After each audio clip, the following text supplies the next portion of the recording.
Hi everyone, welcome to Bible Munchies. This is going to be the first episode and it's the first launch, so let the participants introduce themselves. So let's start with...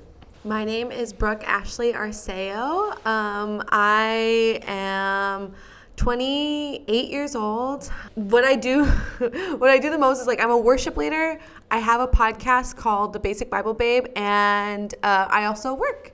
And I work for a public utility. And that's it. Church. I go to church in the Center Church in Pico Rivera. Yeah, that's my life. Cool. My name is Aaron Arceo. Brooke Ashley's my wife. Mm-hmm. So yeah, shout out my wife. Nice. I am 28 years old. I also go to the Center Church, and I am a musician slash producer. If you have me, I don't really call myself a producer. I don't feel like he's really good at it. He's just humble. No, I'm very amateur, but I have had the opportunity to produce a couple albums in the past couple years. A lot of ministry, like gigs or what have you, but I think what Aaron's known is for his really, really good arrangements. If you arranging, ever heard yes, arrangements, that's another thing I do. Yeah, it's arrangements for all sets. He's really good at connecting music, doing really cool medleys. If you've heard any of the Messengers of Peace medleys, the Nadie Como Tu, and then that's you. You know what's funny is I don't like medleys, but I know people like them, so I just kind of do well at them. So that's what he does. Them. Yeah. But yeah, anything music, I'm kind of just dip my feet in it. I work for the courthouse. And just a little bit my background. Awesome. Hey, what's up? My name is Chi, and I tell stories for a living. I'm a designer. I design clothing, work on films for the sake of the collection, and also just for the sake of fun. And yeah. Hi, I'm Yasmin Trujillo. I go to City of Refuge in Whittier. I work for a school district. I'm an IBI, Intensive Behavior Intervention. I do also ministry at my church. I help my brother with media, and I help the youth. That's pretty much it for me. And awesome. Victor is your brother, right? Victor's my brother. Oh yeah, and I know Victor because I work at a film studio with him. Yeah. So I met him this year, and we're cool friends. My name is Victor. I do films. I help at the church media. I also do live and projection. So yeah, that's what I do. And this is a podcast that was born today. I really like the concept because some of the best conversations about God are had over food. You know what I mean? Yeah. I think that even goes back to the Bible times. You know what I mean? Right. They would That's literally true. Do it over food and over fellowship and at somebody's house. So I think this concept is really smart. I've never been a mukbang watcher. Have you guys ever watched mukbangs? Yeah. You know what I mean? I've never, but I know they're really popular. So I'm excited to kind of mukbang. You know what I mean? Yeah. My little cousins watch a lot of those, and they can get pretty strange. But okay, yeah, I'm not trying to do that, but I'll have the a big hot cheeseburger. Cheeto. Yeah, but I'll have a cheeseburger. I am very excited.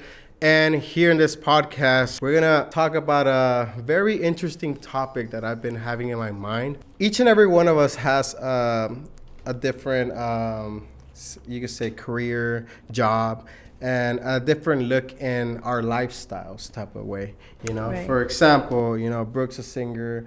I have no idea what singing is or how to sing. Aaron's a producer. I have no idea how to do the producing and stuff, but there's a whole different types of opportunities and different types of way you walk in life when you know different things. Right. For example, I do filming, but I wouldn't know anything of the life of being at a school. Right. And teaching kids or helping kids with disabilities or so.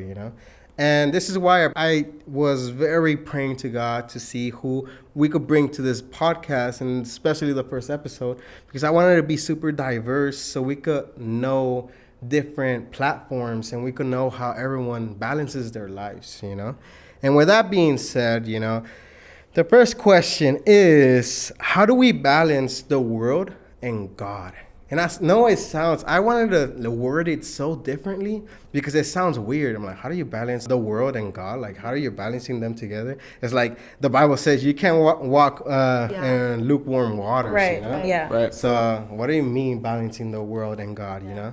Like But- our world. What I mean is, for example, me being a filmmaker, you know, there's a lot of opportunities out there that once people get to know you, you know, and she knows this, we work in the same studio, you know, we get a lot of doors opening and be like, hey, you want to come and do this music video? Hey, you want to come and do this movie? You want to do this horror film? You want to do this movie that Right. against your beliefs, you know? And where is the boundaries? How do you balance that?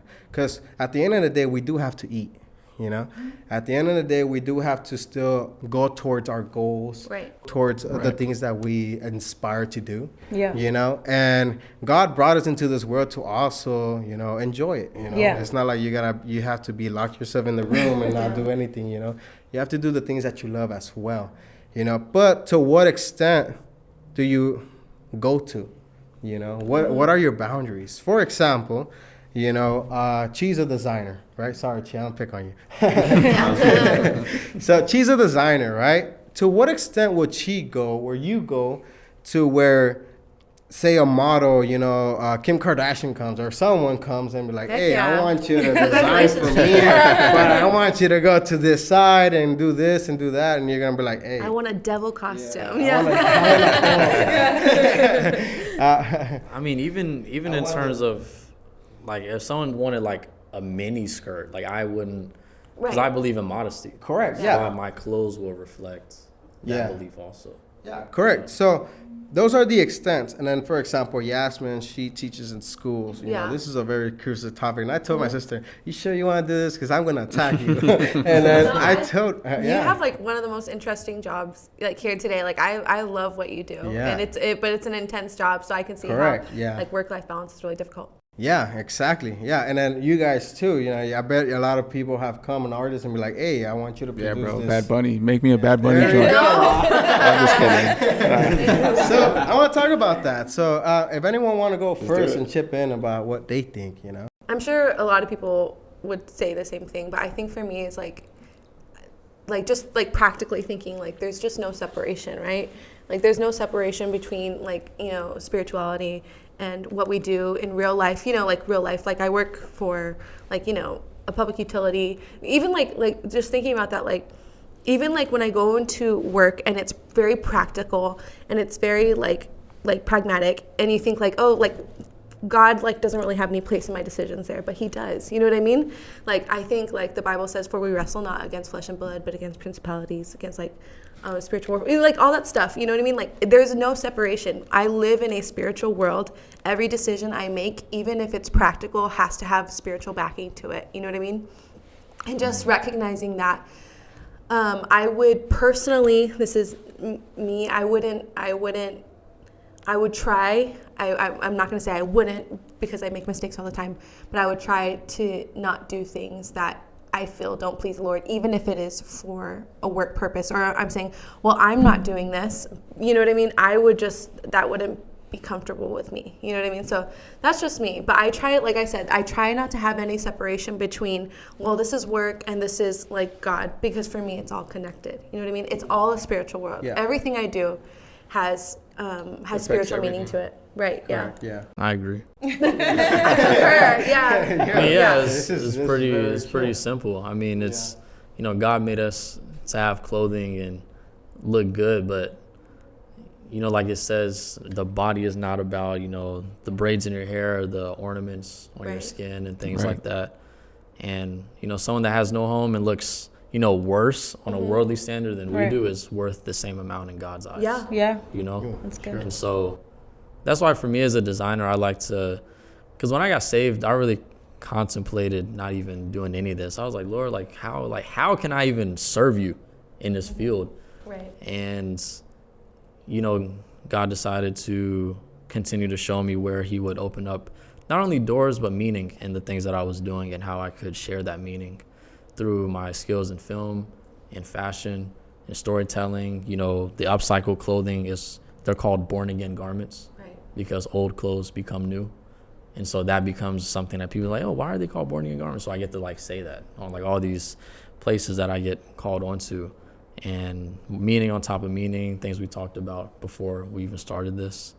And so just so that people, when they're simply buying a shirt, they're thinking about these eternal concepts, you know? Yeah. So regardless, I'd like to think that everything sold is a seed sown.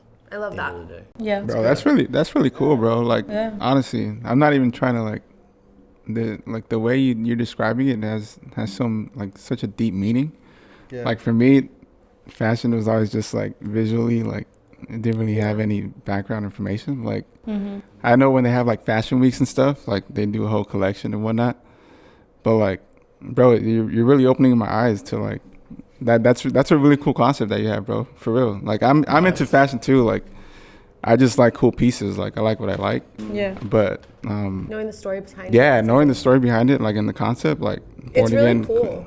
It is, bro. My mom is like, okay, so my mom is like a Air One girly. She loves like the Fish and Air One, like Christian radio. She'll hear a song and think like it's cool until she hears the song story, and then she loves that song It's so over. much more. You know what I mean? Like she'll be crying in her car. So like it's like you explain like your song's story. You know what I mean? The concept behind a piece and a garment and your whole like project. I love that. It's really cool. Well, thank you. Yeah. Yeah, that's good. What do you think, Yes? I think like if you have a firm believing, for example, I'm gonna put an example out there. I work at a school setting, and they celebrate things that I know that we're not supposed to celebrate as a Christian being, right? And so, for example, Halloween's coming up, right? And they're all decorating their classrooms. I know the idea for the teachers to dress up as a author from a book. And so they're all like, oh, like who's excited? Halloween's coming up. And, they do their festivals and all. And I think balancing yourself from the world and God is just holding yourself accountable and being firm with what you believe in and what the Bible says for you, because if I were to demonstrate, hey, I'm celebrating Halloween with you guys, like, what does my testimony say about me? Am I resembling God, And if you're in your job, right, and doing what God is instructed you to do, they're gonna be like, oh, why do you do it? And then it opens doors for them to ask you as why are you so different from others? Why don't you go along from what others are doing? And that opens a door for you, like, hey, you know what, like God, this is who God is, and I think that's how you could balance yourself. And it's the whole thing of like, you're right, being like salt and light in the world, you know what I mean? Yeah. There are points where we have to be and look different, you know what I mean? So that way they can like see you, you know what I mean? If we just look like everybody else, then so I think that is like a really cool opportunity to do that. Yeah, that's good. Yeah, nice, interesting. So what makes you decide the limits? Or what are your boundaries? In the musician world, what if a friend is like, hey, can you come and play for my wedding? But I want you to play worldly music and not, Christian music. How much you paying? I'm just kidding. No, I'm just kidding. I never. Yeah, bro. Weddings is a very like. I'm down. Here's my thing. I like. She just said. No. Yeah, it is. Like, It is weird. Like I've heard somebody say like there is. I think that there's a difference between secular music and obscene music. Oh, okay. Because this is just That's me. good. Yeah. When you're watching TV, it's all media, right? It's all being taken into you. Now, I can listen to music that doesn't necessarily say like, that isn't necessarily talking about God, but it's talking about holy things. I think marriage is holy. I think love is holy. Right. I think Correct, yeah. Like even your everyday walk in life. Right, like exactly. Things you go through I have that are two love relatable. songs on my upcoming album. Yeah. And I think it's good. I think it's tight. Like being a Christian, being able to. It's talk just about more your like everyday transparent, like Yeah. with that, like relating to everybody. Yeah. Like that. I think that was a cool thing for us too. Coming out with the project that we did. My wife's vision was like, we don't always listen to church music in the car. Like, I mean, we like it. Like we do it every Sunday or whatever. But like sometimes we just want to listen to like some cool music. Like. And it's cool to be able to have that content, like my wife said, like, marriage is, sacred, like, so having two songs about like marriage and, whatnot, like this is a really cool concept. Going back to that wedding thing, it is weird. But at the same time, you know, like As long as you're not singing about like crazy things. Yeah, you know what I mean? like- I'm not like get low. You know what I mean? Like, I don't know. If I can sing things. Yeah. I can sing about love all day. I'm not gonna lie. I have done weddings and like I always want to lift my hands and stuff. I don't know what to do with my hands. I'm always like, it's weird. Like, yeah, you know what I mean? But yeah, it's cool. Yeah, as far as like we're getting asked to like produce anything aside, like I said, like I'm really I thank God for my foundation in Him. So, you know, when that does come my way, like I want to say a couple years ago, one of my friends is like, "Hey, bro, like I'd really want you to track keys on this song." Like it was at some church event, you know. So I just assumed like, yeah, like it's a church song. Like sure, like send it to me, bro. Like I'm down. I didn't ask him like what the song was. Bro, I get the song and I forgot what he was talking about, bro. He's like, he texts me like later that week. He's like, "Hey, bro, like this is not a church song though. Like you cool?" Like I'm like, whoa, like it kind of threw me off guard. Like I think that was like really like the first time. But that what do you I mean had, not a church song? Like it I like, think it it was was just kinda talking like- about like kind of raunchy? no, not really raunchy. It was just like, to be honest, bro, I'm not big on lyrics, so I don't really remember like what it was talking about. It just sounded weird. Like, it was just weird, bro. Like spooky sounds. Like I don't know what the vibe was like for that song or what like the feel was. But you can kind of feel when it's like not vibing. with yeah, your like you spirit, can, know what I yeah, mean? exactly. Like it just doesn't really sit well with you. So yeah, obviously I didn't take the gig. I was like, nah, bro, sorry. And even maybe even if the song wasn't crazy, right? But it's kind of like opening up a door to like Exactly, letting like yourself, something and- small, and then for it just some people turns that in might not like be so a big. boundary. But Exactly. for you, it was like a boundary that you set and just said, I don't want to walk into that. So that's cool. Some of my favorite songs that remind me of God are not labeled as Christian songs, but every time I listen to them, I'm like, this is like, what is it? Louis Armstrong's What a Wonderful Yeah. World. His album, like that one, oh my gosh, like that whole album. Yeah, bro. Like Cabaret, Home Fire, What a Wonderful World, like especially that one, like talks about what the title says. And also this Elmo song. It's on it's Elmo and Grouchland. It was my favorite song when I was a boy. And then I found it again when I got saved. It was like kingdom, something about the kingdom, but he's like basically in like the trash kingdom, and he has to like, he ends up there and they're like singing a song to him, but it sounds like they're referencing heaven and what they're saying, and it just, I don't know, I like to listen to it a lot. No, I totally get what you But it's an Elmo song. Like it's not even a Christian song. It's like for like 9-year-olds, but just a lot of stuff like that to where it's just fire. Even like classical music. Like it's not taking my mind away from what God has set it on. Right. That's how I Exactly. kind of think of No, that's Christian so music. important. Yeah, because like that's the whole thing between like secular music and like obscene music. Like a lot of music nowadays is like just obscene. You know what I mean? And Like, all it's that crazy. rap stuff is just Right. like, Yeah. So yeah, just as a Christian, like putting out music that doesn't necessarily say God, which is fine. I will talk about God all day. 99% of my songs talk about God. And even in my love songs, God is referenced. You know what I mean? Correct, yeah. But also knowing that like it's not always about God in a church setting, but it's like God in like everyday life. yeah, exactly. And seeing Yeah. God in everyday life. I see trees of green. Yeah, exactly. Like it's dope. Yeah. I love that. Yeah. Yeah, that's good. That's good. Yeah. So, Chi, how's it going with your fashion? Like, what are your boundaries? My boundaries. I would say modesty is definitely one. That is one statement I want to make consistently through the clothes that I present.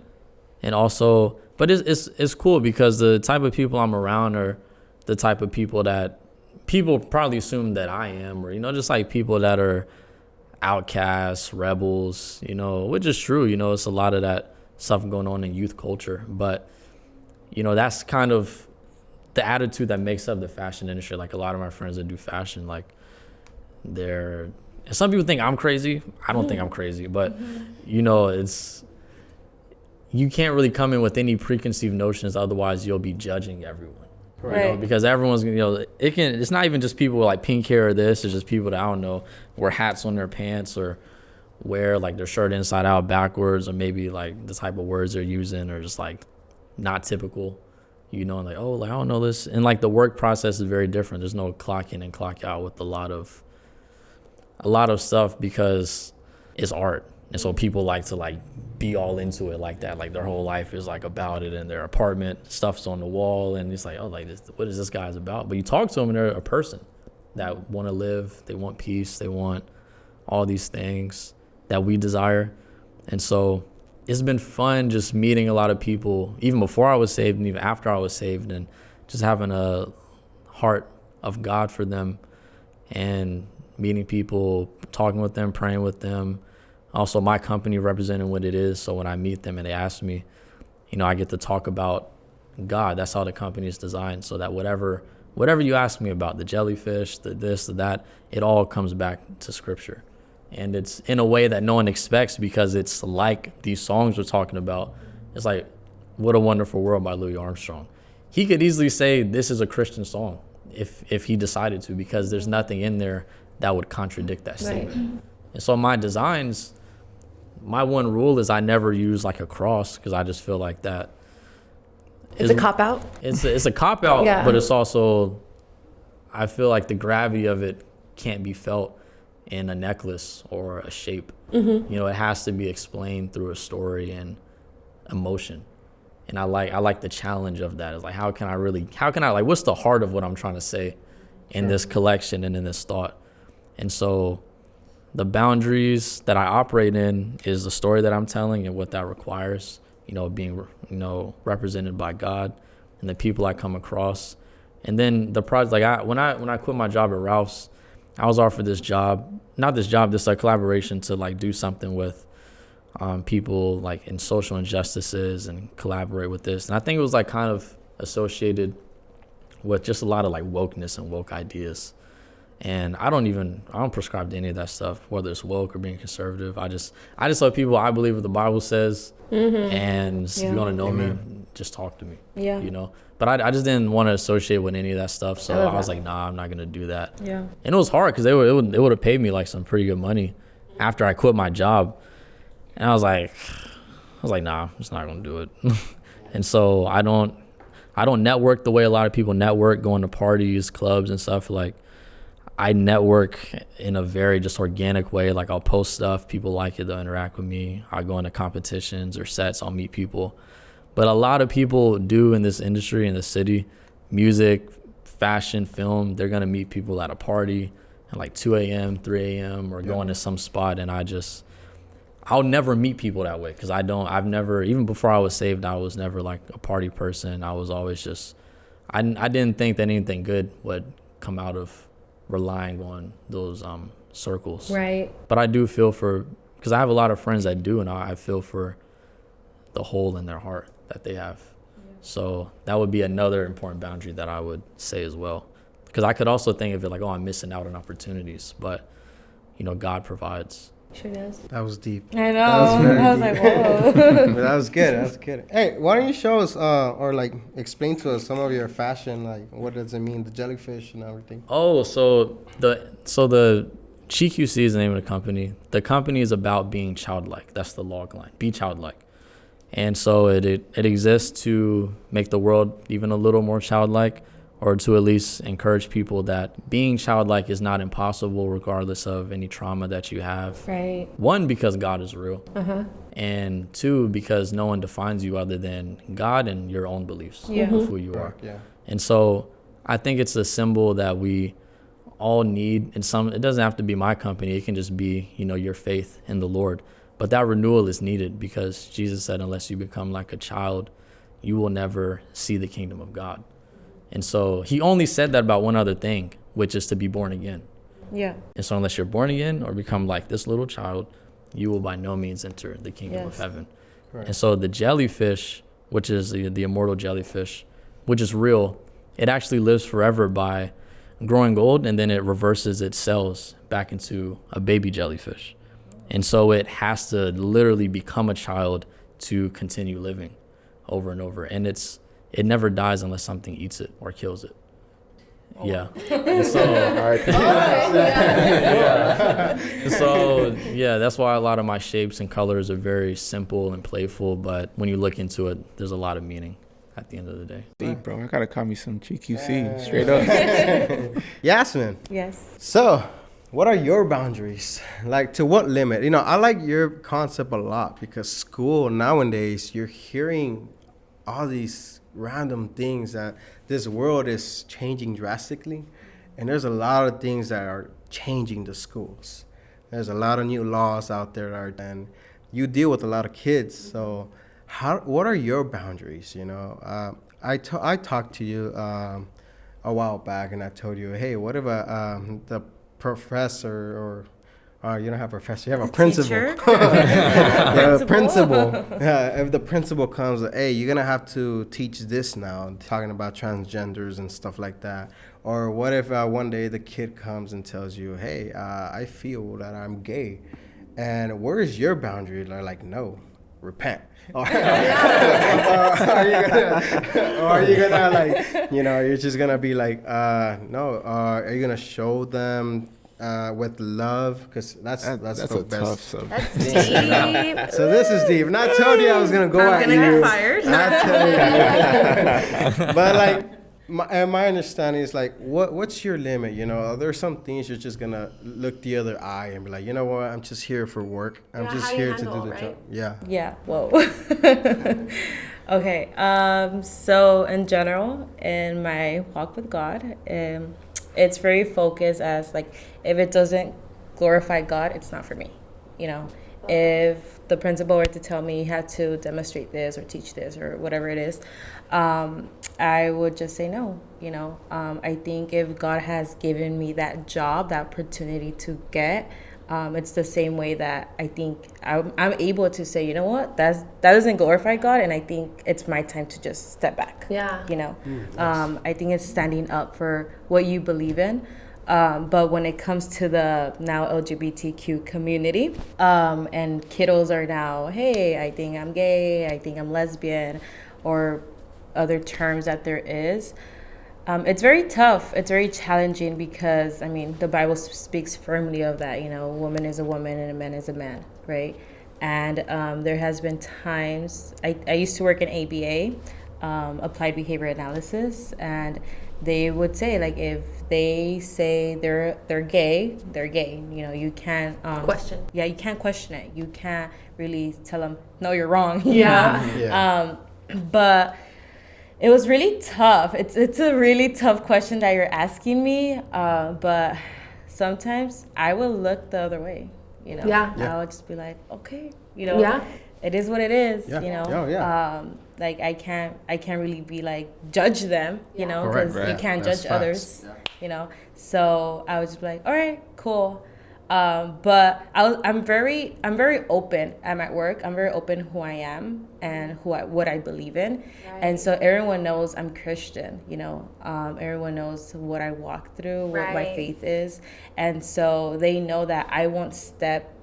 I'm very like, if that's your lifestyle, that's your lifestyle. Right. Like I won't Correct, judge yeah. you. I won't look at you like different. But if you ever want to speak about God, if you ever want to need advice, you know, I'm here for you. You know, same for the kiddos. You know, the kiddos know, the kiddos' parents know that I'm Christian. You know, and it's very funny because they're actually very like, oh, like, thank God, you know, because nowadays, like, stepping to the world, I'm not saying like people that believe in God aren't like this, but stepping in the world, there's pedophiles, you know, and they don't care, you know, but at least those that believe in God, like, they have that fear of like, oh, if I were to touch a kid, you know, I'm condemned to hell, right? Correct, yeah. But again, I'm not saying that there's no people like this. Yeah. I've heard of situations that people that believe in Christ, right, they become pedophiles, but as a parent, it's comforting but as to a, see. yeah, but as It's a like parent's reassuring. comforting, like, you know, they have that fear Yeah. of God, and,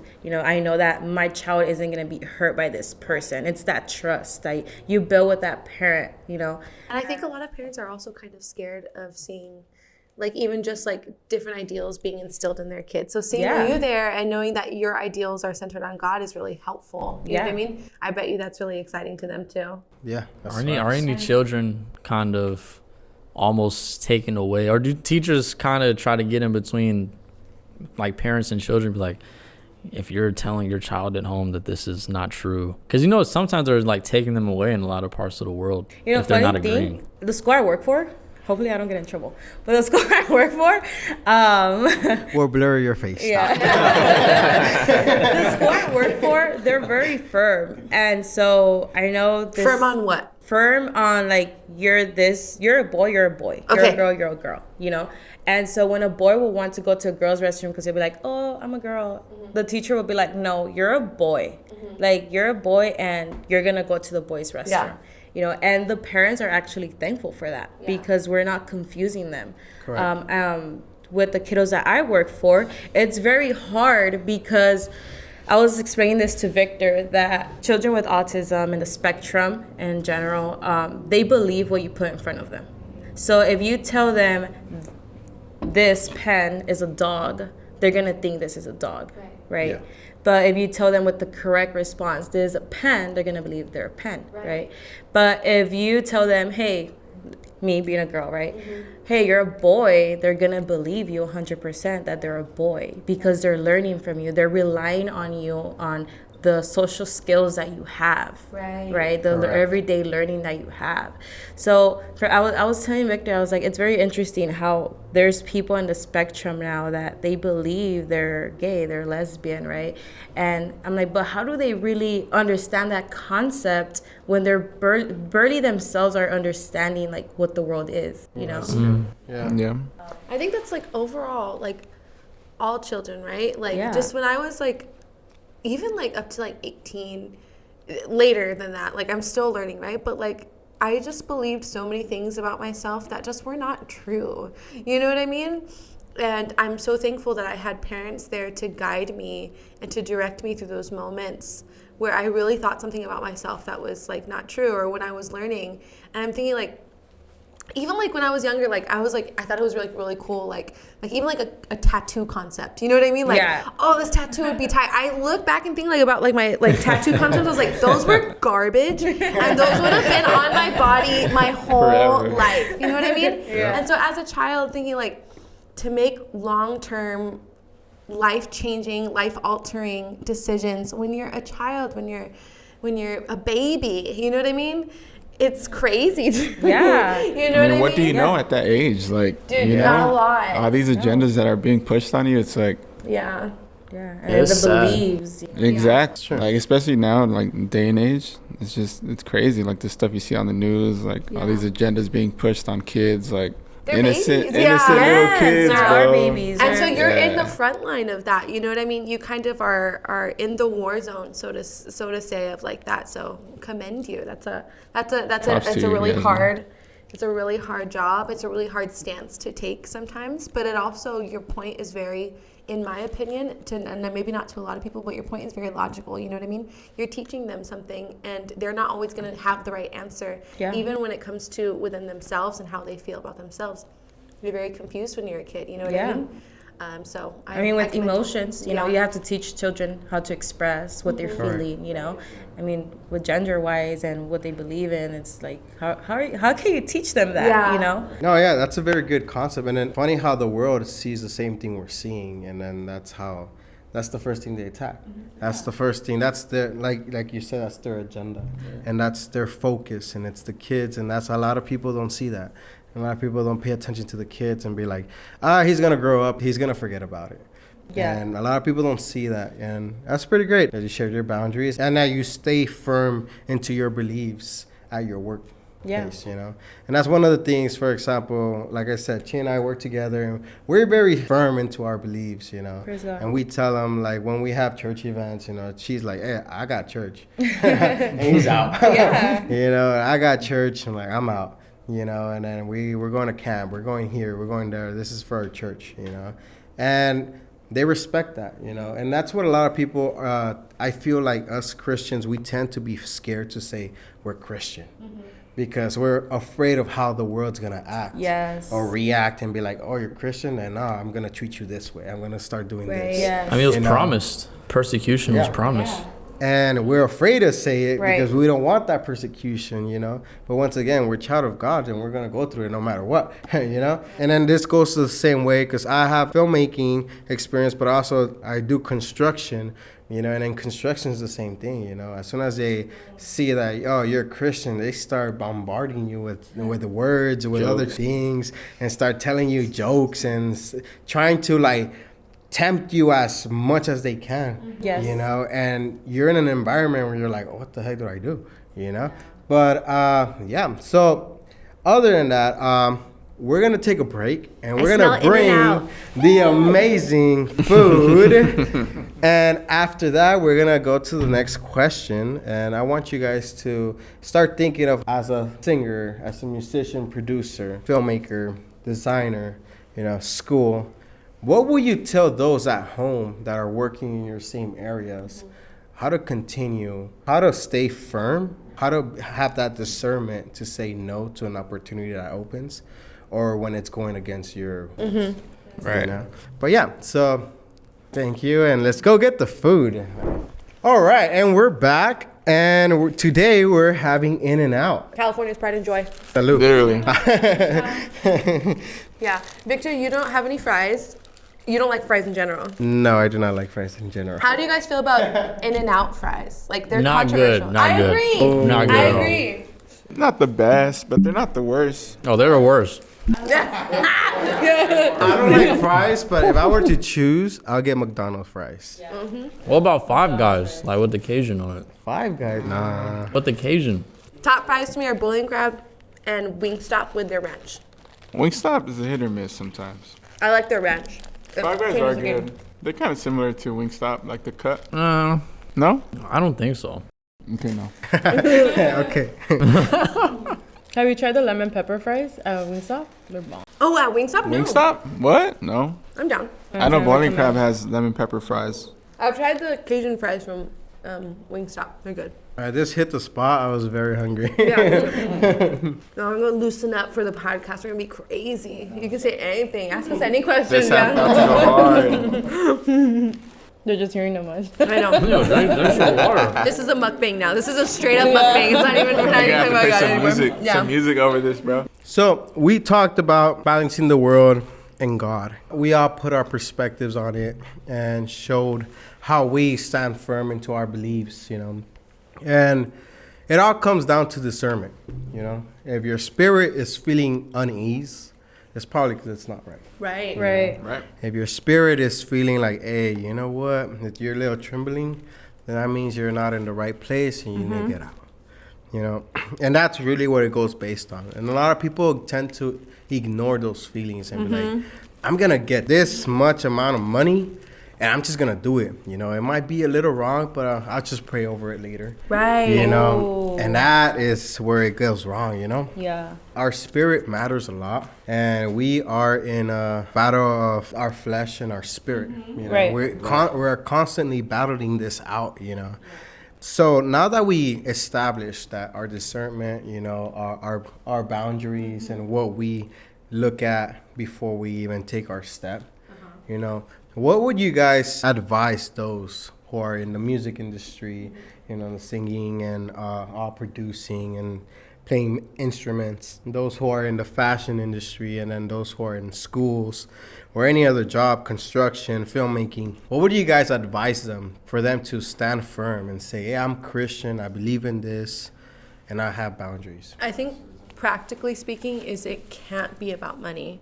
Because the second it's about money, it's over. You know what I mean? Like you have to do what you have to do to make money. And that's the problem with that is it's so much easier said than done, because you have to put food on your table, right? So I think for me and Aaron have not gotten full-time music because we don't want it to be about money for us. You know what I mean?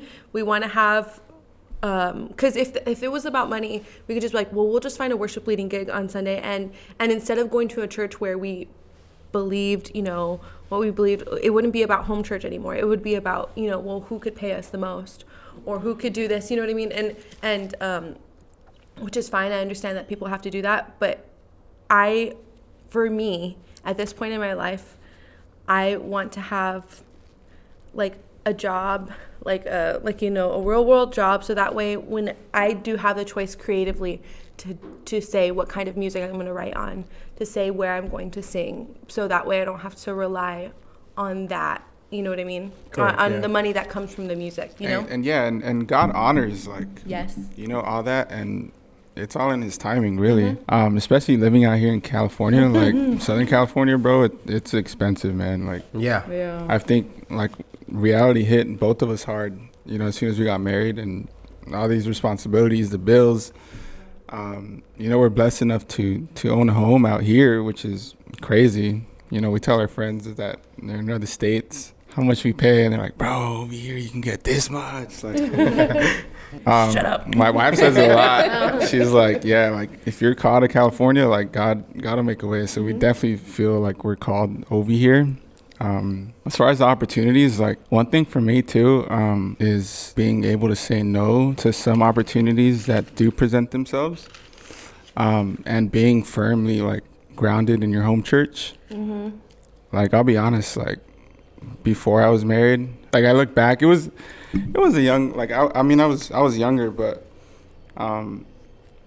like I cared about my home church, but it was like, if a gig came up, like, bro, I'm in, like, I'm down. If it meant like missing church, like on a Sunday to go up north and play at some church, like, bro, I wanted to go, like, and it hit me hard when I was, getting to the point where I got married, and, I made the move to my father-in-law's church. And for me, it was more so like looking back, like, man, I wish I could have, like really like brought up the next kind of generation more so than just like, oh, I've made it to this certain level of ministry and now I'm playing out here, like instead of, like sowing into like the younger people coming up and like preparing them, But yeah, man, like being rooted in my home church, like my wife really, when we got married, like anything, like, bro, I don't feel like going to church today. Like, nah, we're going. Like, anything, bro. Like, midweek, Sunday, like, missing service on a Sunday, like, our home church is not even an option, bro. Like, if something comes up, like, oh, yeah, that means we're going to be late to, like, a home church. Like, okay, well, we can't do it. Like, and, bro, like, having firm boundaries. Like, yes. Like, it doesn't, it's not That's even a very question. You know what I mean? I don't care how much money it is. Yeah, It's not even a question. No. If I'm missing my home church, it's not an option. And like there will be the occasional like we'll be out of town and stuff, but it's like I'm telling you, it's like twice a year. It's nothing like we're there 50 Sundays and bro, out of the year. God like opens up doors like left to right. Like okay, like you can't do this one, like well just wait, and like God, gives us this other opportunity. It's like Chick-fil-A closed on Sunday. You know what I mean? Yeah, but they're the biggest. Yeah.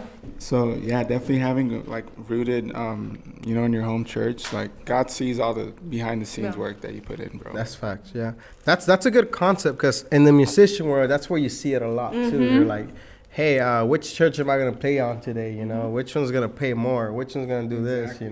Which one's gonna get me known more? And it's a big concept in the music industry, and that's good that you guys have those. What do you call them? Boundaries, morals. Something like that. Something like that. Like, as long as it doesn't conflict with our home church, bro. Like your home church. That's key. Staying at your home church. Having that respect, I guess, towards your home church. It's key. And God, like you said, God does repay, and He repays very well. It might not be in a form of money, but in other ways. Peace, man. Yeah, good relationships. Yeah, I think a lot of times we think the repayment is money. Oh, like God's gonna bless me financially. No, but we have a good marriage. Health, we have our health. We have peace of mind. Car's not breaking down. Praise Him. Like that, my car's old. Like anything like that. Like just even being able to go to a house. Like Amen. Is a huge blessing, bro. Yep. No, that's very good. That's good. Yeah. How about you, Chi? Repeat the question again. He was eating in and out. Yeah. So we talked about balancing the world and God. You set your boundaries. You set what you believe in. Oh, advice to people in my industry. So what advice will you give your people in your industry? People in fashion that are believers, born again, give their life to Jesus. Just be a believer. That's the approach I've always had. I just like to be a believer, whether I'm working at Ralph's or in the studio, on set. Styling, collaborating with people. I just want to be a believer. Like for example, if someone's like, "Hey, bro, I'm getting real tired of this girl. I'm thinking about leaving her or doing this, that, and the third." I was like, maybe don't leave her. Just talk to her. Okay. I feel like when you just give advice that's sound and rooted in the word, that resonates because it's truth, and there's power in truth. And so, yeah, I could sit down and have a Bible study with someone, which I enjoy. And at first, when I first got saved, I was like, man, if I could just have a Bible study with someone, I could show them that God is not only real, but the Bible is not what you thought it is. But when it's written on your heart, it kind of discerns the words that leave your mouth, because the words that leave your mouth are an abundance of your heart. I just find that wherever you are, you tend to be a light and to be effective, and also just being honest. Like if someone were to ask me like what I was doing throughout your week, like I don't know, maybe you're in my position and you're collaborating with people, like, hey, I haven't seen you in a while, what you been doing the past week? Like I'm gonna say, oh, I went to Bible study. Right. I've been reading like the book of Luke. I've been juicing like watermelon and coconuts. It's like it shouldn't matter who I'm talking to when I answer that question. Right. Like I shouldn't give a different answer to my Christian friends. Yeah. Oh, I've been studying Luke. And then someone else asked me, oh, I've been juicing coconuts. Like, no, I'm gonna give you the entire answer. I've been reading Luke and juicing watermelon and coconuts. I love that. The past week. And I don't think that requires anything but honesty. And then after those two things, you can really get into the nitty gritty, like what doors are open for me to share the gospel with them, because I feel like the first two just kind of stake your life as what's hopefully a person following Jesus would look like. And what the love of God is, the forgiveness you have towards others, the patience you have when they're late, messing up or careless in their own job, or maybe disrespectful towards you countless times over and over again.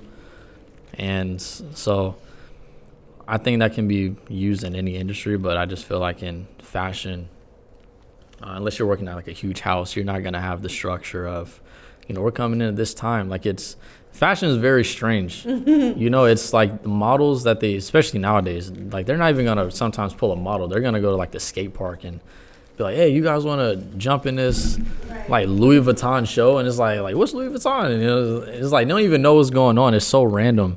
And so you're dealing with people that are like professionals, people that are just lucky, people that are just stopping by. Oh, I just know this person. He's my roommate. And so I just found it easier to just be a believer wherever I'm at. And, I don't do a lot of things, but I feel that I'm very relatable. And just based on experiences, people would know that I care about them. And, and that I'm like, no, I'm not going to join a rotation, but, I'm going to do my job very well. And so that also speaks to the light of it. Because I think just working in excellence, like my mom taught me, has always been a fruit of, working for God, representing Him perfectly, or as best you can. So, yeah, I say that would be like my answer, because that's how I understand it. I like your idea or your concept of like just giving sound advice and wisdom.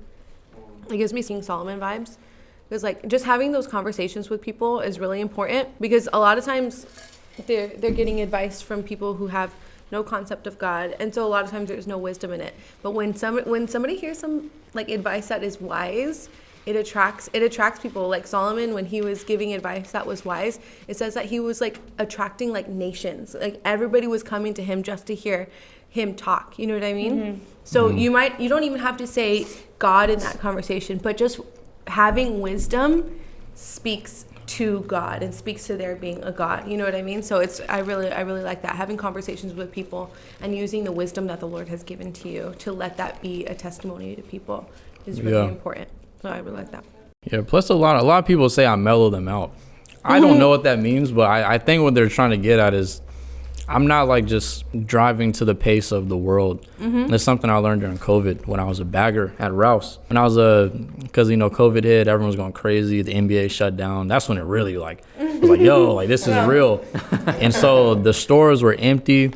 And probably about half a year after that, I remember I was walking through my neighborhood and these ladies, they were like chatting. It's probably these moms. They called me over. They was like, hey, come and chat with us. Like super random. I was like, oh, okay. And so I was chatting with them. They were like, hey, don't we know you from Rouse? And I was like, yeah, I work over there. And this lady, she was like, yo, I know you. She's like, I remember you bagging and you just had this like peace about you. And it was during like that whole commotion.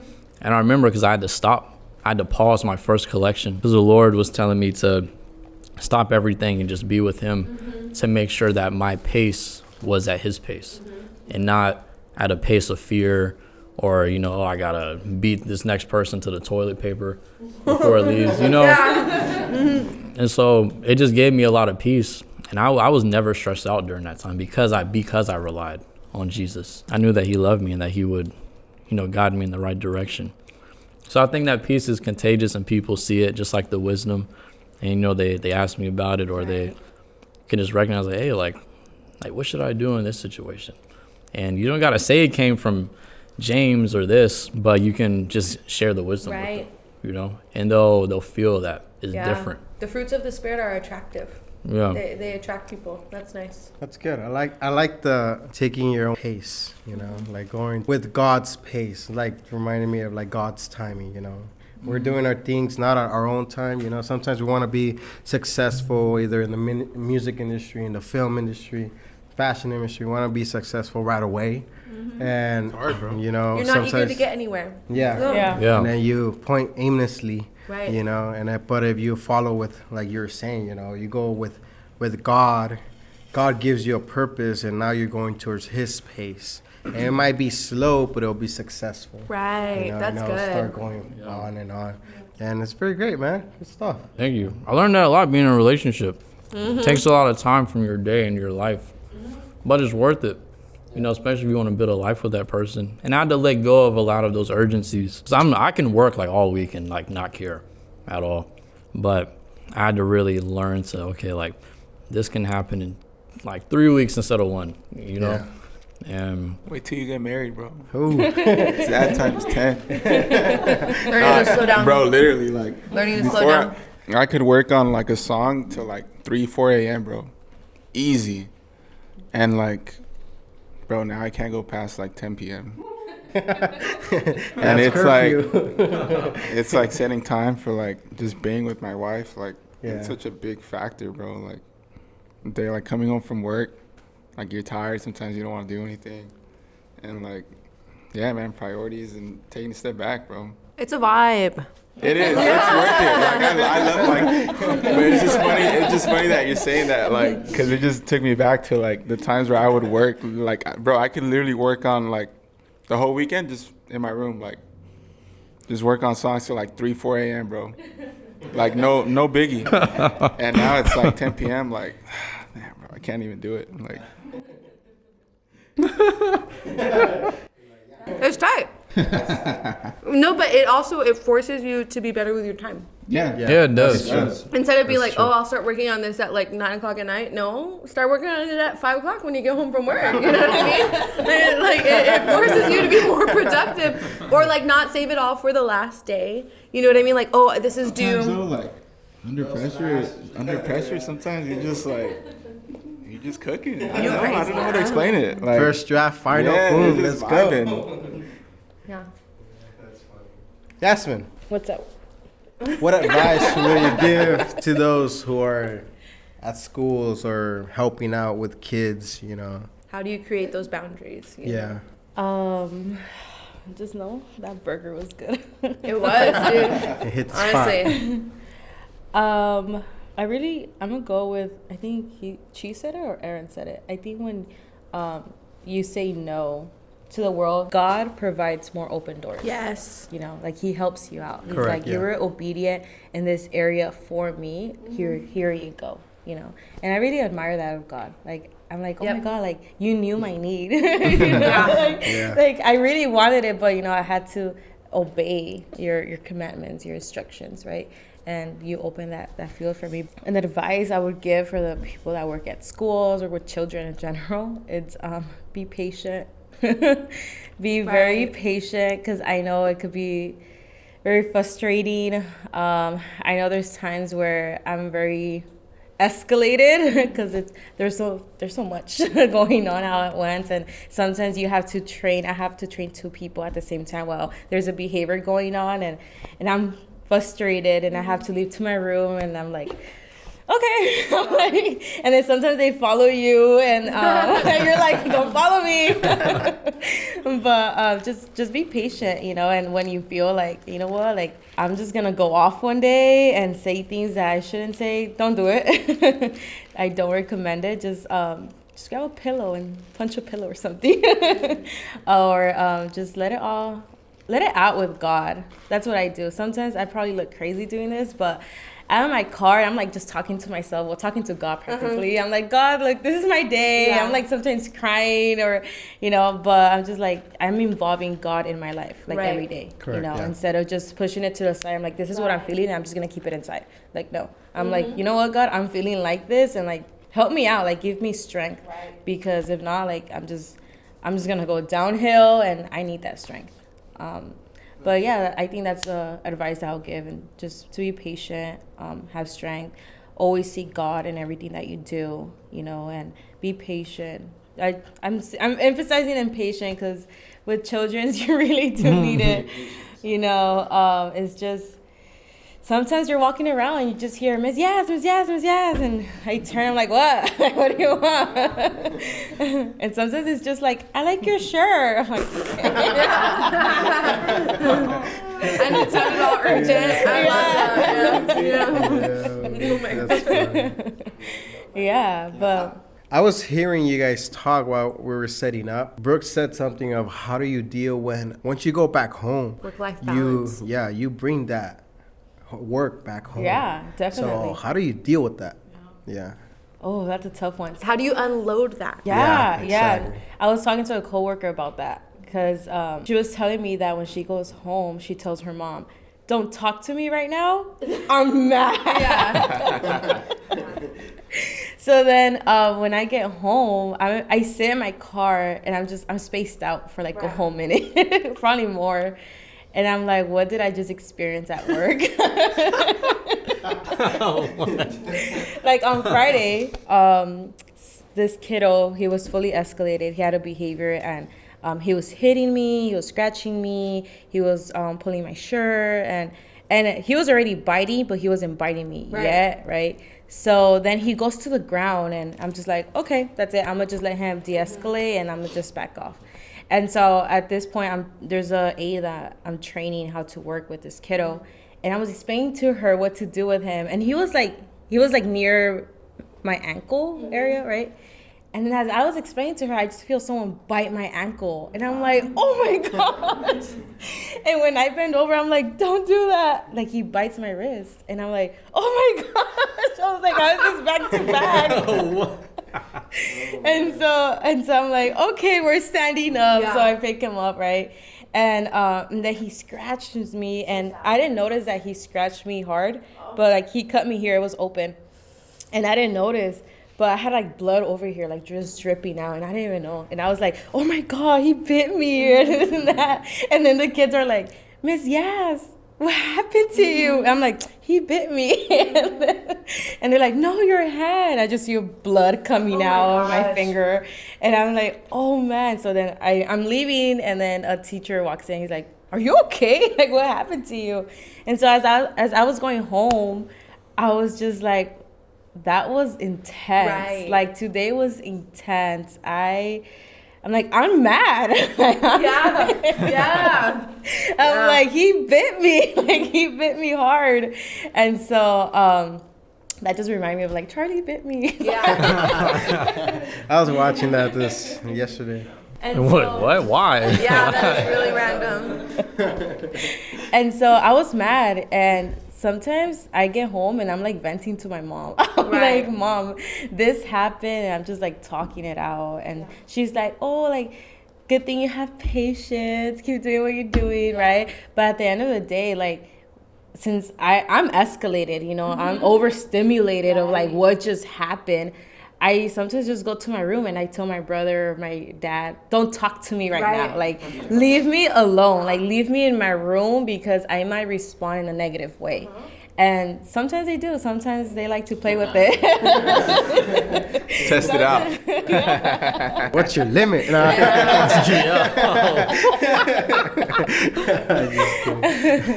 Yeah. So sometimes I just need alone time. Yeah. Yeah. And sometimes in that alone time, I'm just like, I'm venting to God. Yeah. I'm like, please help these kids because I know they struggle a lot in words, you know. Yeah. That's good. That's good. Yeah. In filmmaking, you know, an advice I'll give people outside, you know, is don't go with clout. You know, that's one of the big things. You know, like, oh, I want to get known. You know, I want I want my video to be known. I want this film that I'm doing to get 1,000 likes, be viral on TikTok and all this.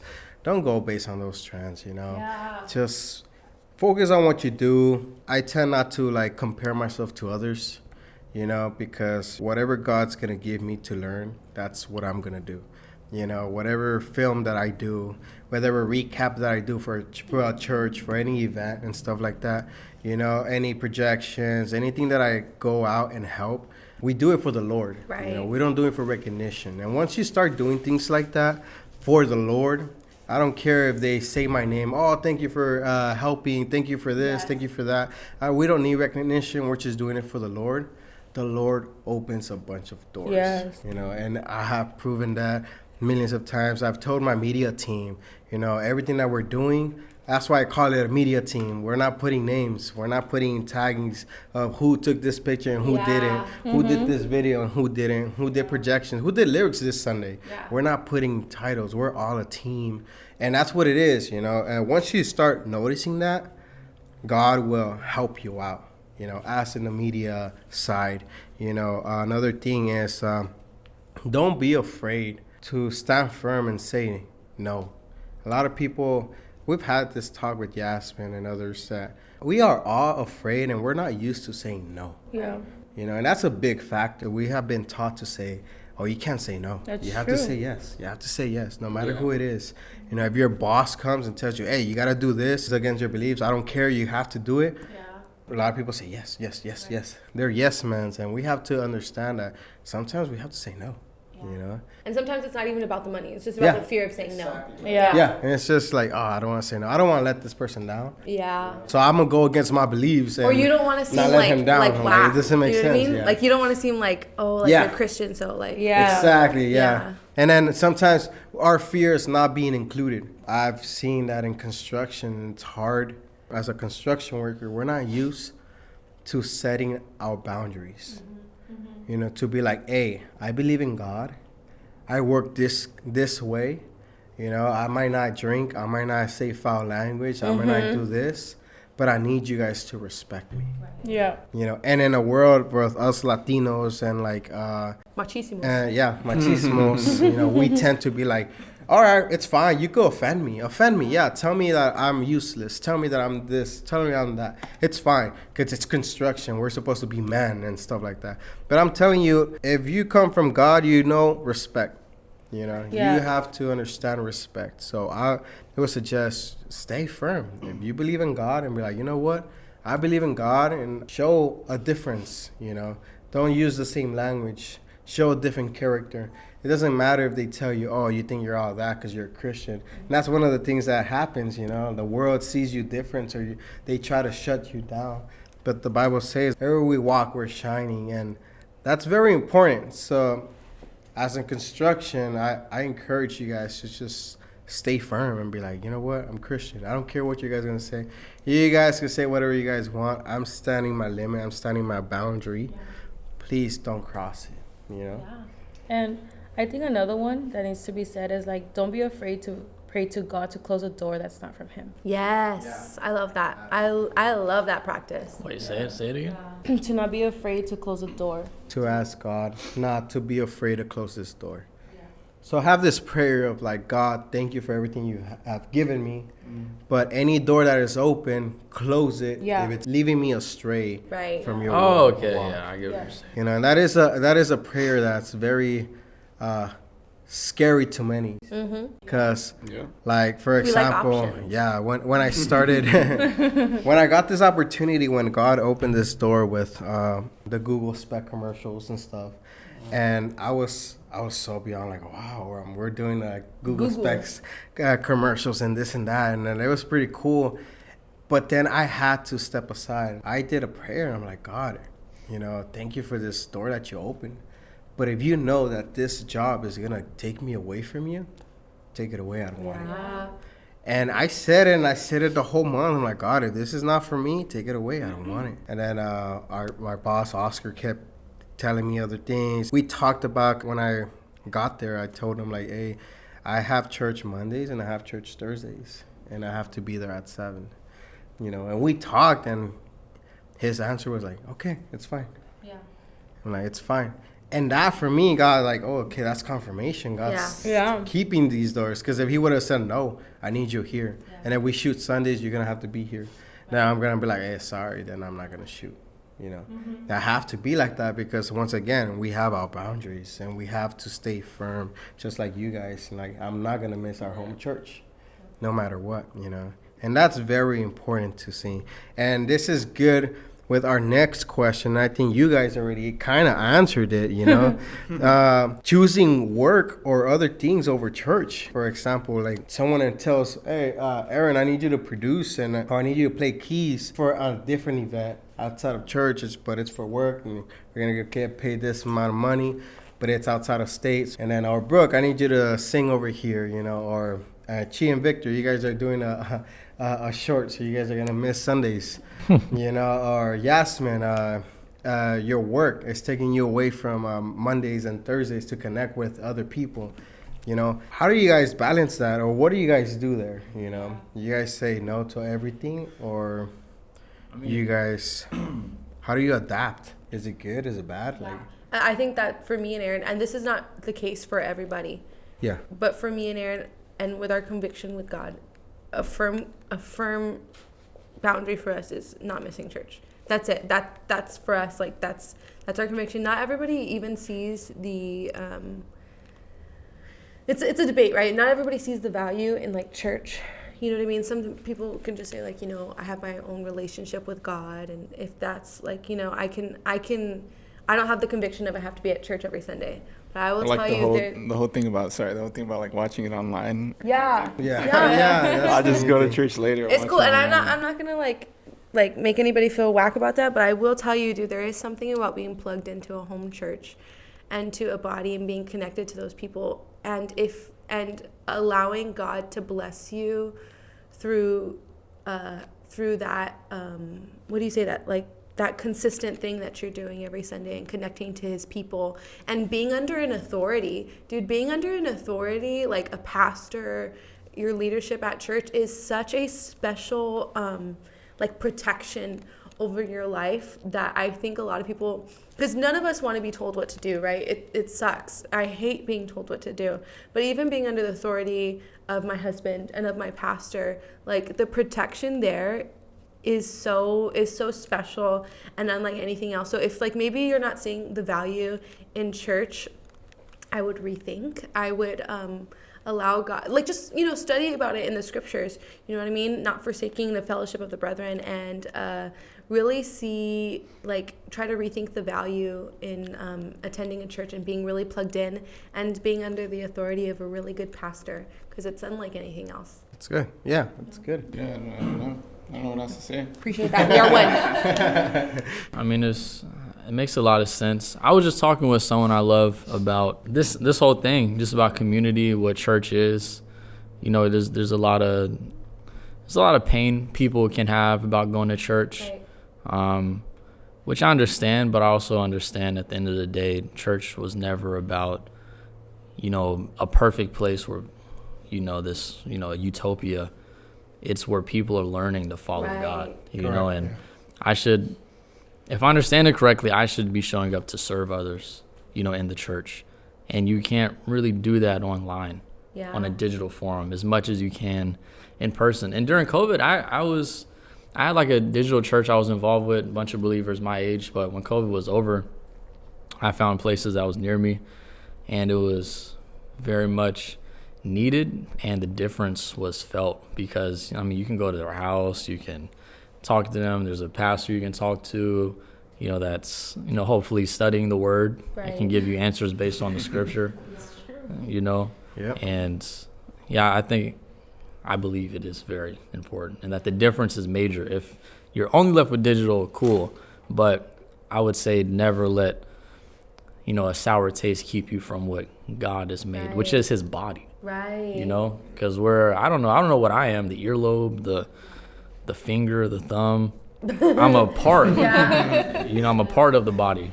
So I need to be joined to the rest of the body, because even if for some reason no one can teach me anything, that means I must be able to at least teach others something. Correct. That God has shown me. I know it's like it's a different topic, but I think in like talking about like church hurt and just like even like people having a sour taste towards church is like, I think something to remember is that no matter where you go, people will always disappoint you. You know what I mean? And that doesn't stop it, even in a church setting. You know what I mean? We're all trying our darndest, but frankly, if you and I are in a relationship, there are going to be times where you disappoint me, and there are going to be times where I disappoint you. You know what I mean? And that doesn't go away in a church setting. That doesn't go away for a pastor. That doesn't go away for even for leadership. You know what I mean? And we're all just out here trying. You know what I mean? So I think allowing yourself to sit with disappointment with people kind of helps in recognizing that church is just people. You know what I mean? Well, it strengthens your ability to love, and to experience long suffering, even. Like these are fruits of the Spirit that, how can you grow if you're not around tough people? At the end of the day, good. I mean, you might be tough to someone may be tough to you, but it's just about, measuring it the way God does, and having a fair measuring stick of love. What do you got, Yasmin? Dang, that's pressure. I feel bad because you've always gone last, so you always have to like be like, what have they not said already? Yeah. That's how I am right now. Yeah, I'm like, I don't know. Sorry, can you repeat the question? I blanked out. Choosing work over church, in other words. How do you adapt? Is it good or is it not? Sometimes I know work gets into the way of church. So for example, sometimes we have Mondays and Thursdays. Right. And then sometimes I know work gets into the way. Yeah. I have Sundays. Sometimes we have shoots that we do, outside, like our short films. Oh, yeah. We have short films that we do, and we have to go either to, last time we went to Victorville, and we stayed there throughout the whole weekend, and I couldn't go to church. Wait, you weren't there? I went to Victorville. Yeah, you were there. Yeah. So I missed church. Yeah. We're talking about it. We're discussing Because I thought you said you weren't there. I was like, wait, but I remember you being there. He's like, man, you should have been a good friend and be like, nah, he wasn't there, man. Yeah, no, he came to church, I promise, guys. She's making me look bad. I said no. Yeah. No, but you was there. No, I was like, yo, am I crazy? Like, I saw you there. No, so like we missed church, but like, is it good? Is it not? Like, how do you adapt to that? Well, we have Mondays, Thursdays, and Saturdays. Sundays. Sundays for church. I work and I go to school. Yeah. So I'm busy all the time. And then Victor has me making flyers or whatever he needs. I have to put it in my schedule. Oh, she's blaming it on me now. Yeah. My media director. I'm the real media director. So I work based on my calendar. I tell Victor, tell me what you need so I can put it on my calendar. But when I had to choose like my schedule for school, I was sad because I was like, no, I have to miss Thursdays. Yeah. But I had to choose either am I available Mondays or Thursdays, right. And what feeds me more spiritually? Prayer night, which is Mondays, or Bible study on Thursdays. Mm-hmm. And for me, it was like, I like prayer. Yeah. I like that intimacy with God. So I chose Mondays. I'm like, for Mondays, I'm going to go to church. And then on Thursdays, that's school night, But definitely Sundays, it's like, it's mandatory. Yeah. I think if I'm not there Sundays, I feel like something's missing. Yes. I need that presence of God in me. And like when I'm sick and I have to watch it online, I'm just like, I don't feel it. Yeah. Like I need to be there. Yeah. And so and then I get sad. But when I'm there Sundays, it's just something more special. It's like you're intimate with God. Like it's that one-on-one. Like even though like there's people around you, you just like, it's that one-on-one with God. Corporate worship. Right. Yeah. Yeah. It's nice. I Yeah. love it. Yeah. And so I think when you're on your work schedule or whatever it is, I think you have to also reflect on yourself. Like, how am I spiritually? Like, am I Right. Oh, that's strong? good. Am I strong enough to miss a Sunday, for work? Or am I strong enough to miss a Thursday? Because if I was not spiritually strong, you would say, I'll be like, okay, no, I need Mondays and Thursdays to hold myself accountable, like, to God, because sometimes, like, let's be real, like, there's times where we don't read our Bible, when we don't pray, Yeah. because our work schedule or our daily life schedule it's too busy, and we have to hold ourselves accountable to certain things. And for me, it was like, okay, no, like, this is my schedule, this is how I work, and this is going to work out for me spiritually and physically, And when you put yourself in that real reflection where you see yourself eye to eye, like in that mirror of like, this is who I am, like with honesty, you start realizing like what's missing spiritually and physically. Yeah. Correct. Oh, that's very good. Yeah. You got to know yourself spiritually. Yes. And you have to also know that your heart is still with God. And for example, I did take, I think it was 2 or 3. Yeah. 2 Sundays off, and because I was working on some projects, and I felt bad, and I was like, "Hey, Dad, am I doing the correct thing, or am I not?" And my dad was like, "No, I think you're good." And then I started singing. I'm like, "All right, cool." I'm like, you think you're good. And I talked to a pastor. I told him like, "Hey, I missed the last 2 Sundays from church, and I kind of feel bad, because I like to be there, one, to make sure that everything's running correctly, and another thing is I'm so used to working at church and being a part of it, and worshiping God and the altar and everything." And he told me like, "Is your heart in a different place?" And that like stuck to me, and I was like, what do you mean? Like, is your heart going away from God? And I told him like, no, I'm still focused. Because I told him about my boundaries that I have with him. Like, your morals are still there. Your heart's still with God.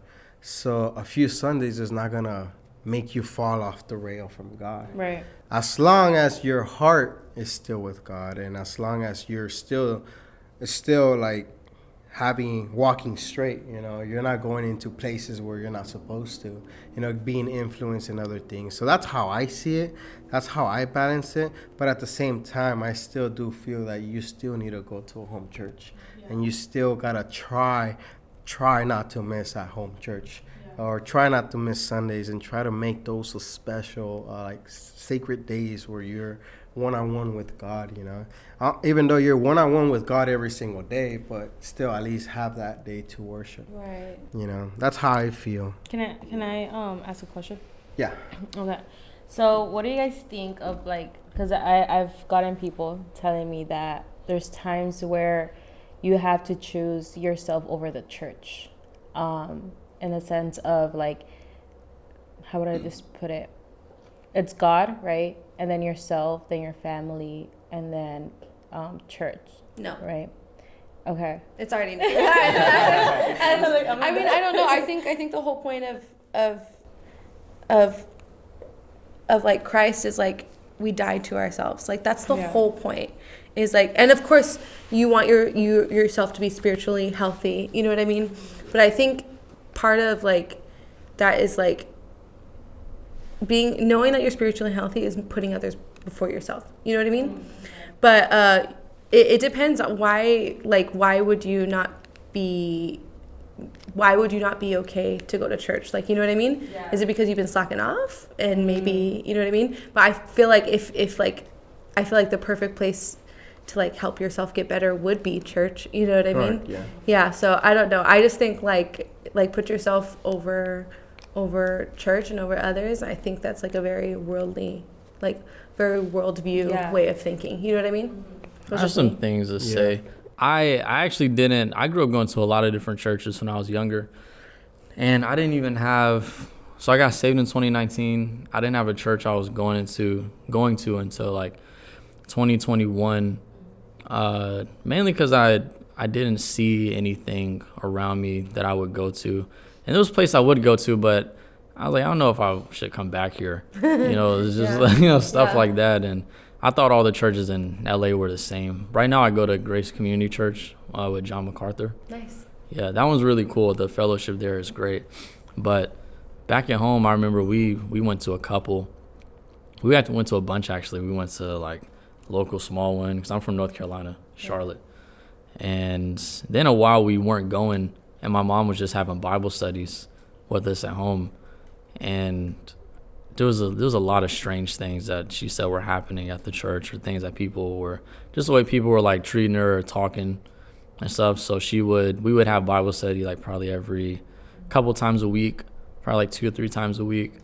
And those were very crucial in just my upbringing. Like there was so many seeds that were sown in my heart just throughout that time. And so we never really had like a huge habit of going to church, because she said a lot of the times she didn't believe they were preaching according to the word. Because my mom, she was a single mom, so she raised us. And she would have a long day and come home and still be up to like 4 a.m. like reading the Bible. Right. And I'd always see her, and I was like, what is she reading in there? Like every night, like she's just reading. I'm like 12 years old. And then by the time I'm reading the Bible, I'm like, yo, like I get it. It was so much stuff. So I was comfortable not even having a church to go to, because a lot of my friends were, not a lot, but like some were believers. And so I would just read. I would talk to people, evangelize, catch up with my friends. We talk, just have like little Bible studies and stuff. I'd have Bible studies with other friends that were interested in seeking God.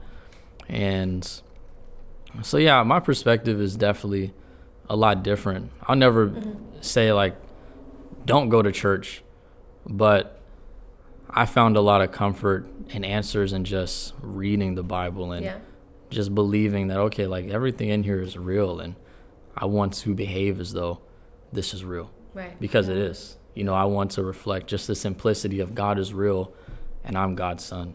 And this book, I tell everyone, like the only reason to open a book is to know him more when you close it. And so if I'm opening it for any other reason, then I'm doing everyone a disservice. I'm going to become a Pharisee. I'm going to be misunderstanding things. It's going to just be a whole mess.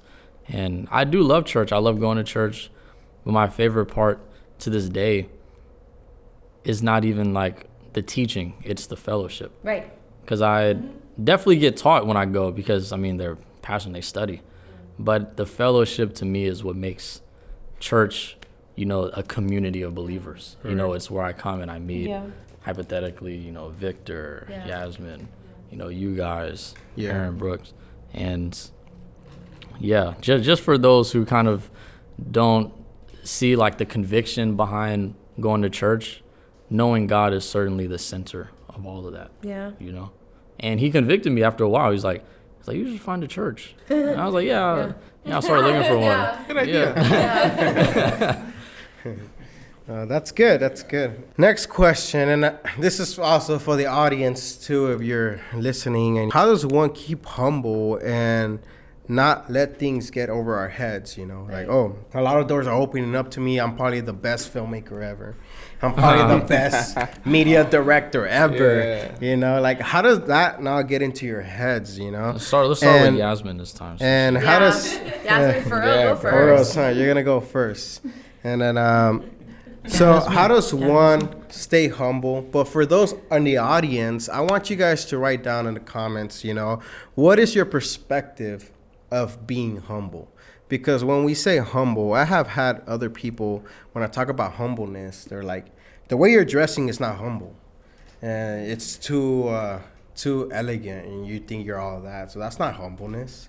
When we see people with suits, I don't like suits, but there's other people who see people with suits. I'm like, oh, this brother thinks he's all that. He's not humble. And that's nothing compared to what the Bible says of humbleness. So I feel like everyone has a different type of ideology or perspective of what being humble really is. For me, it means when you're feeling like superior from someone. Mm-hmm. You know, Okay. when you feel better than everybody else. I think that's when you're not humble. Sorry. I answered when you're not humble. Yeah, pride. Sorry, I got nervous. How to be prideful 101. That's when you're prideful. When you're humble, it's just, man, I forgot. No, but you said it right? I said it right? Thinking, Okay. Yeah, no, like humble is not thinking that you're better than Okay, other I people. said it right. Yeah, Okay, yeah, that's exactly I feel like I said it wrong. I don't No, know why. yeah. What keeps me humble is I don't know how it's gonna sound, but I work with special needs. I see all the spectrums. You know, I see kiddos with ADHD, with autism. I see it all, and that it keeps me really humble. It just gives me a lot of gratitude towards God. It makes me realize that me speaking right now it's a gift from God. Yes. You know, Cool. me being That's able good. to have my fine motors, my gross motors. You know, I'm here like just the way I am right now. It's all by the grace of God. Right. You know, and my kids keep me humble. My students keep Amen. me humble. You know, it's just I see the miracle He's done with me, and I see the miracle He's done with them. You know, being able to have them go from mild to moderate. You know, having them go from severe to mild in their conditions. You know, having them get that support that goes to ABA and OT. You know, just helping them and how they are, and just I want to say my kids. My students, I call them my kids because Yeah. you know I love them a lot, but my students, like, they keep me humble. They make me realize what the beauty of God is. You know, it's not only like perfection how people want it, but it's like it makes me see that even when the person going outside, like in the world, right, like when the person is a mess or whatever, like God sees the beauty in you. Correct. You know, even though others don't see it. Because I know there's people that see people in the spectrum and they're like, oh my gosh, like they're too aggressive. Like, no, I don't want them near me, right? But like even God sees the beauty in them, you know, and as human beings, like sometimes we need to be like that too, you know, see the beauty in others. Wow, that's good. That's very great. Yeah. Amen. Chi. How do I stay humble? I mean, I'm from North Carolina in Charlotte, and I come from a very, very interesting place. You know, just seeing things that I don't know. I feel like I saw a lot of spectrums growing up. I saw a lot of things I didn't want to be a part of. You know, God never let us go without. But I definitely know what ramen noodles taste like for dinner, and many things like that. Like we lived in Ohio for a bit, and the power would go out, and my mom would like mix this like powdered milk and like make us some cereal and stuff like that.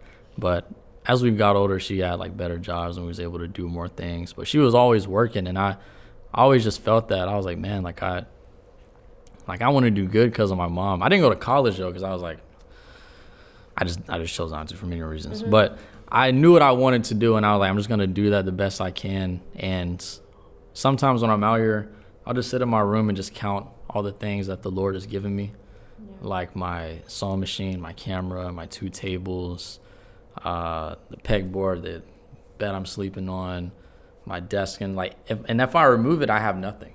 Yeah. Everything has been like a blessing. Like I wanted a juicer. I never even voiced it. I was like thinking for a long time, I want a juicer. And then my roommate came back and was like, hey, my sister gave you this juicer. I was like, oh, cool. Yeah. And I needed a cutting table when I moved here. My roommate found one on the street. I needed another table. That got to me through a whole line of events. God has always supplied. Yeah. And I brought up the scripture because I wanted to share it. It's in Romans 9:15-16. It says, for he says to Moses, I will have mercy on whom I have mercy, and I will have compassion on whom I have compassion. So then it does not depend on the one who wills or the one who runs, but it depends on God who has mercy.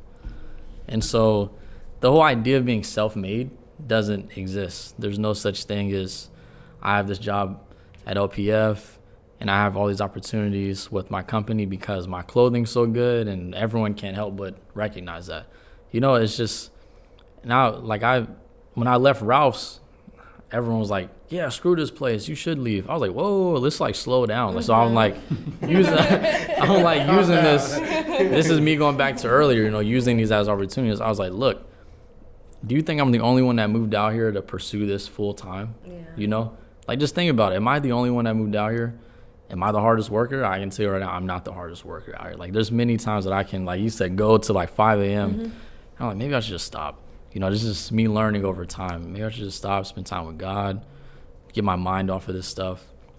And God's mercy supplies the difference. I've seen it so many times. And and there would be times also where I would struggle with doubt, and I would just write a journal of like, probably like the past year from that moment on, like what are the most recent things that God has done in my life? Just a list of testimonies.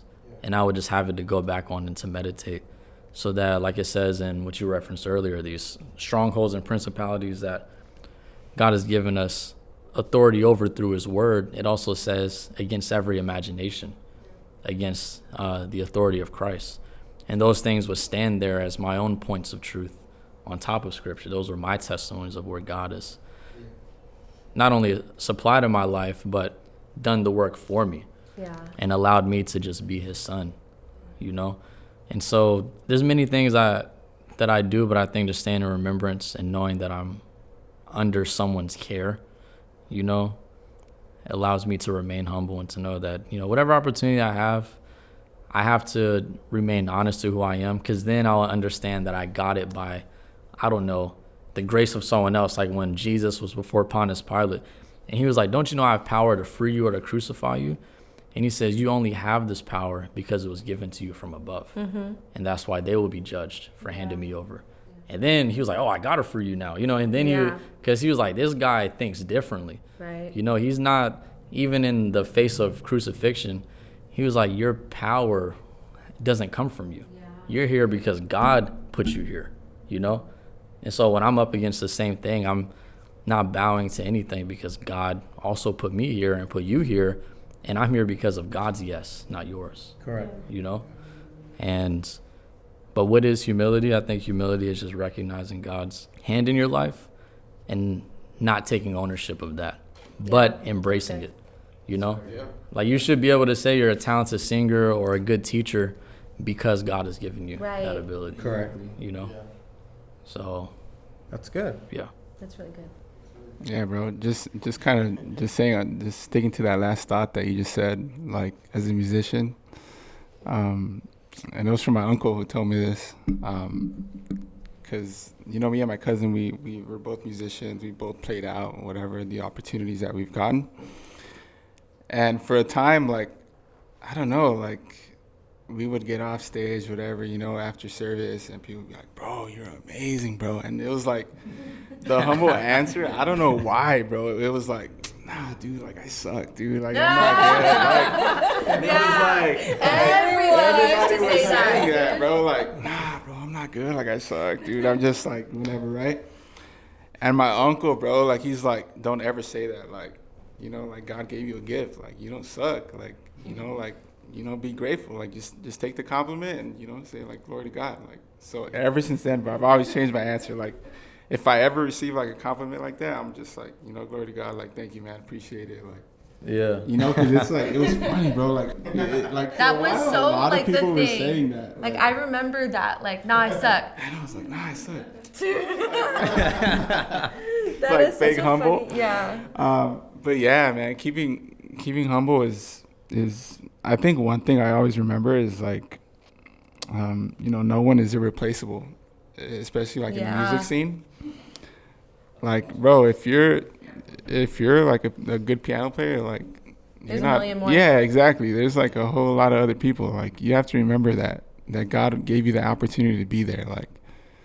Like for me, the opportunities that I've gotten, like, okay, maybe I'm not like the flashiest musician or whatever, but God honors my work ethic or whatever that, my availability and accountability, you know, my communication, like being able to work with one another, like that's a big thing too. Like Correct, yeah. in the music scene, your attitude, like, bro, if you can't work with other people, like you probably won't get that call again. Like, Yeah. it's just, you know, No matter how good you are. exactly. You could be the most talented, you know, so it's always going back to like, you know, this is what you prayed for. Like you prayed for these opportunities to come.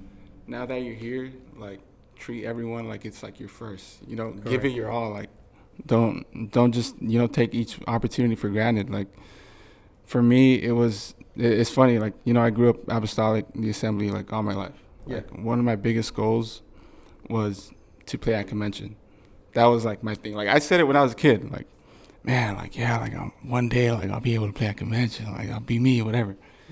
And, you know, that opportunity came, and I honestly could not believe it. Like I had probably been playing keys for like 3 years, and like I was already there.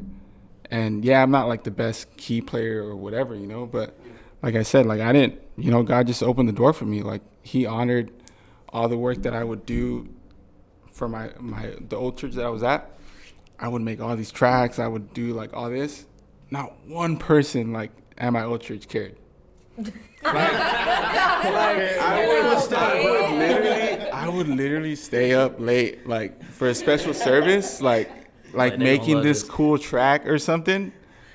Not one person like, oh, Aaron, you made that? Like, No. nothing. I'm obsessed. That always like kept me humble, bro. Like, and my mom would always tell me, like, she would tell me, like, don't worry, like, God sees it. I'm like, I don't know, man. You sure? Like,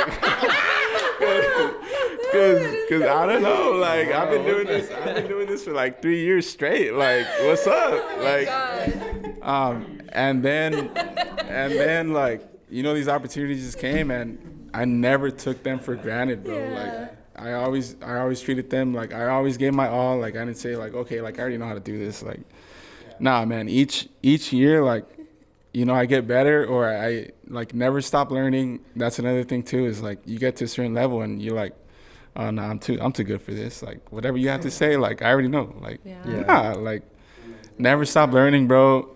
You know, like the compliments you get, you know, take them. You know, God did give you a gift, but at the same time, you know, be grateful. Like there's always other people that God can easily use. Correct. You know, so it's because of Him. So Yeah. yeah, bro. I would say just, you know, it's funny. It's because I already had the idea. Because, like, everything to say about humility was already said. But, like, one thing that's big for me is, like, to literally never stop learning lessons, even, like, the hard ones. Like, I'm 28 years old, and, like, I could easily tell myself, like, dude, I'm not 17 no more. Like I should be, like, when I have, like, a big fall, it's, like, allowing God to give me the grace, like, to learn from that lesson, you know what I mean? I've had some like hard lessons that I've learned even recently, where I'm saying like, man, that was a hard lesson where I made mistakes, you know what I mean? And looking at that and analyzing a situation and seeing your mistakes in the situation, and then allowing yourself to say like, how can I learn from this and then grow and move forward? And the humility to recognize that you are constantly going to be growing and learning, and then looking to self-analyze, you know what I mean? Looking to be better and to grow and to allow God to mold you into who He ideally wants you to be, you know, being in His will. So I love the idea of never stopping, like, learning, you know what I mean? It's so awesome. And then also once you realize that you're never going to stop learning, it also makes those lessons and those mistakes not feel so detrimental, because you're like, hey, I'm 28. Of course I'm going to make mistakes. Hey, I'm 40. Of course I'm going to make mistakes. You know, that's why, like, so it doesn't feel like, man, like, I can't believe, like, I did that. Like, I can't believe I said that to this person. You're human. You know what I mean? It doesn't feel so, like, it makes it feel like, oh, of course, how can you learn? How can you grow? You can ask for forgiveness. It makes asking for forgiveness a lot easier. You know what I mean? Because you're giving yourself grace. So yeah, I like the idea of never stopping learning and everything that you guys said. But at the end, you know, always keep growing. Always keep looking to grow. You know what I mean? Definitely. To learn lessons. And then just learning like different people's perspectives. Yeah. Should just be interesting, like as it is. Like even what you guys said about like fashion in school, like your guys' approach is clearly was different from mine. You know, like for me, I see it from a musician, whatever, music, and it's, I don't know if it's like, I don't want to say it's easier, but it's like at a church setting, like, you know, you always see whatever's on the stage, and it's like, that's like kind of like the first thing you see. So it's always like, oh yeah, he's a musician. Like it's kind of like, I don't want to say like the cop out of ministry, but it's like when people think ministry, sometimes they always think like music and stuff. So it's so cool. Like nowadays, media is like just as big, if not bigger. Like it's so cool to see that ministries, like I think COVID helped that a lot. Like Getting the recognition. Yeah, Thank you, COVID. Like the whole live stream thing, like, you know, all that stuff is like. Who has a better live stream? Exactly. Yeah. Like, Okay, competition. but yeah, it's cool, bro. No, yeah, I like that factor too of like never stop learning. You know, my boss used to tell me, if you're hungry for something, you know, say I was hungry for filming. So he's like, if you're hungry for filming, and behind you there's someone who's 10 times as hungry as you are, waiting to take your spot. Right. So Dude, do yeah. the best that you Yeah, can. that's so right. Yeah. Yeah. And yeah. And just recognizing no matter how big you are, like that, I like what you said, you're always like replaceable. I always think of like King Solomon, he was the wisest, like he had a personal encounter with God, and in the end he fell. You know what I mean? He fell to his, and so I always think that like no matter how close I am to God, and like I see people fall like around me, I'm so just as easily like I can easily just as much fall. So it's like having grace on people, like, dude, is like the biggest thing. Yeah, recognizing, exactly. dude, I can fall just as easily as the next person. You know what I mean? Yeah. That it's so good. Yeah. No, that's very good. That's like me. The word humble is a lot to me. You know, it means a lot. That's one of the first things that I've always been taught. You know, my dad, my mom constantly remind me, yeah, continue to be humble, continue to be humble, continue to be humble. You know, because that shows a lot. You know, it's one of the things that it's funny because you don't want to show off, but you being humble, like, it shines a big light. Somehow. Somehow, It shows in your work and stuff. Exactly, yeah. And for me, what keeps me humble is my past. You know, exactly how I came to be, you know, how everything that we struggled, you know, just like Chi said, you know, when he ate noodles as a kid, you know. Now, I didn't eat noodles, I ate tortillas with Beans. Yeah, no, it was tortillas. They put lemon and a little bit of salt. You roll it up. Oh, yeah. That's crazy. Wait, that's That's it. Oh That's my it. God. And we came from that to now, you know, my dad eats everywhere, by the way.